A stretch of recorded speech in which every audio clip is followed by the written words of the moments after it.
We are here inside the Monroe Tavern with Paul O'Shaughnessy, the commanding officer of His Majesty's 10th Regiment of Foot. Hi, Paul. Hello. Hi, how are you? Thank you for joining us to give us pleasure. a great behind-the-scenes look as to what happens on Patriots Day. I hope I can help. I know you grew up in Lexington, and you have recently moved back, and you've also been the past president of the Lexington Historic Society. That's correct. How long have you been the commanding officer? About coming on 15 years, actually. I've been a member of the regiment since 1972, and I became the commanding officer in the late 1990s. Wow. Well, we are standing here in the Monroe Tavern, so I thought, why don't we start off with you sharing some history about the tavern? Certainly. The tavern came into the Monroe family in 1770 when it was purchased by, at that time, Sergeant William Monroe. And he created his homestead here, and just a year before the battle, in 1774, he opened a tavern, or a victualer's license, actually, as they put it at the time. And so it became known as Monroe's Tavern, or Monroe Tavern. And it was in that guise that it was used on April 19th of 1775 by the 2 columns of British soldiers who met here on the afternoon of April 19th. Okay, and they were here for a portion of time, and it was turned into a field hospital. Is that correct? That's correct. Colonel Smith's column was coming back down from Concord in the afternoon, fighting for their lives, and they were really coming apart at the seams. As they crossed over Lexington Green, their officers were losing control of the men. They were becoming overwhelmed. They were out of ammunition and out of water. And it was just at that moment that Earl Percy's relief column of about 1,200 men appeared on what is now Massachusetts Avenue, right here in this stretch by Monroe Tavern.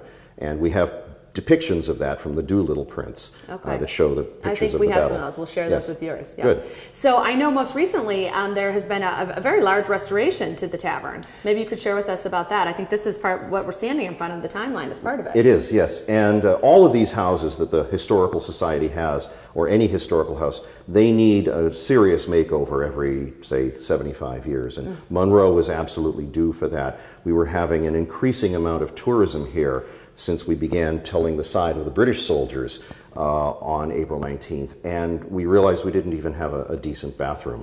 So you need one of those. Yes, you do.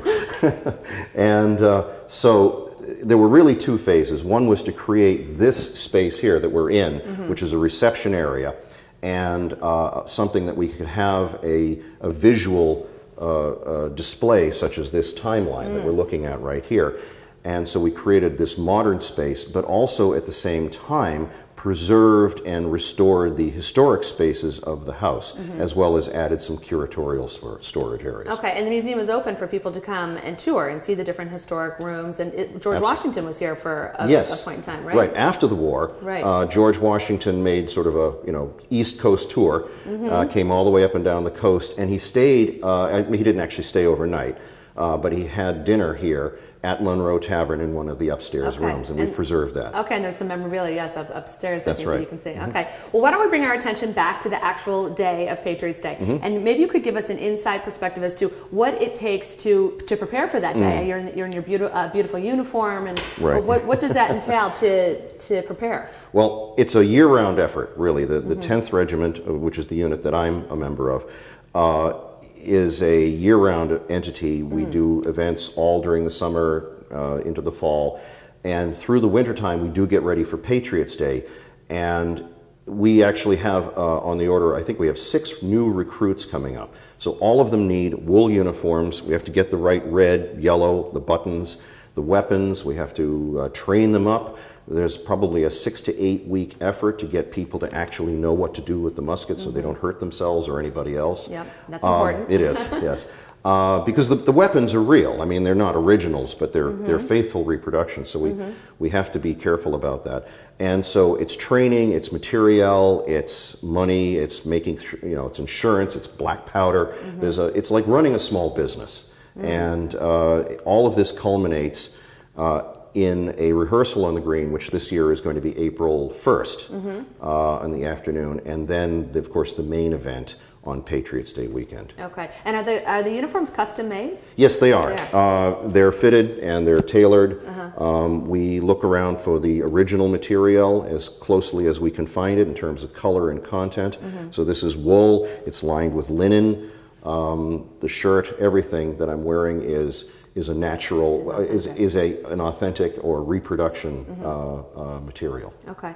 Now, when Patriots Day culminates after this year-long preparation, what does your day look like? It starts really early. How early? Probably 3 a.m. 3 a.m. Yeah, if you're lucky, you get some sleep. And of course, I live in Lexington, so I don't have that far to go. We have people who come in from probably an hour away. And it starts certainly about 3 o'clock. You get dressed, you get your head clear. We come down, a little secret, we all park behind St. Bridget's Church, actually, in Worthen Road, and then as quietly as we can, we make our way past the green without trying to be seen, and actually collect down behind the police station. Okay. And that's the secret location. Okay, where well now we just gave it away. I know. It's been a secret for 25 years. So then you start marching at, 4, is it 4 or 5? No, actually, we only come up the road a little before 6 o'clock. Okay, a little before 6. That's historically, it might have been a little bit earlier, but that's when we schedule the actual event. So we start up Massachusetts Avenue a little before 6, and the idea is to arrive at the green just about 6 o'clock. Okay. Yeah. So maybe you could give us a little bit of a perspective as to, you're representing the commanding officer of the 10th Regiment, why people should sympathize with the British soldiers. Well, it all comes down to what's a patriot and who's a patriot.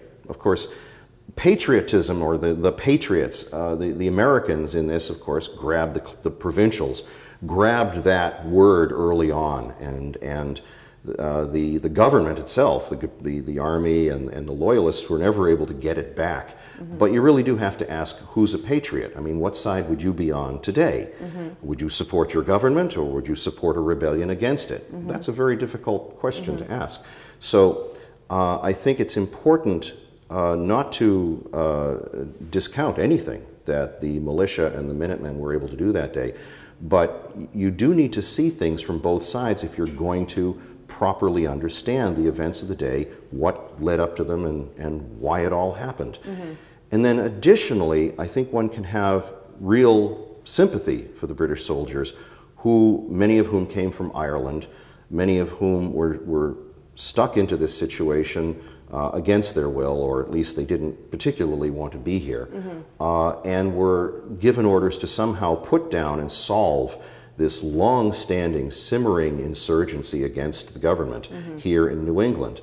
And I think we can all sympathize with soldiers who are stuck into these kinds of situations and would like nothing better than to be just back home. Yeah, well, and that's happening in the 21st century yes, as we stand here. Right. Well, that's very helpful, and I know people can come to the tavern and get a perspective of more of what you've just shared with us. I know that people would have some more questions on asking about the battles in particular. I know there's another battle at Tower Park on April 14th. For information, where can they go to get dates and times? Right. There are several. One is a site called battleroad.org, which has a schedule of events for the entire Patriots Day weekend, as well as several of the other weekends on either side. So they can get an hour-by-hour schedule for the 14th. On that day, there's going to be events up in the National Park, starting at about 11 o'clock, and again at 2 o'clock at Parker's Revenge, which is a section of the road just inside of Lexington. And then at 4 o'clock, we'll all be down here. The British soldiers, the Army, if you wish, will be here at Monroe Tavern, and we'll be replicating a small section of the battle as it was fought on April 19th, perhaps a bit more fiercely because we're sort of compressing it into a small quarter mile. And we'll be doing that through Tower Park, just to the east of Monroe. That's a wonderful battle. I know my children really enjoy that, because it's, you instead of having to get up at 6 a.m. It's at a much more reasonable hour. Yes. And that is sort of a secret for Saturday, is you get to see things all day on Saturday on the 14th, and you don't have to get up at 4 o'clock in order to see them. Yeah, and you can be up front, and it's great. Well, thank you so much, You're Paul. Very, very this has welcome. been very, very helpful, and it's a great way to get a behind-the-scenes perspective. We're going to go down the road and check out the Minutemen drills after this, and we'll be right back after these messages. Great.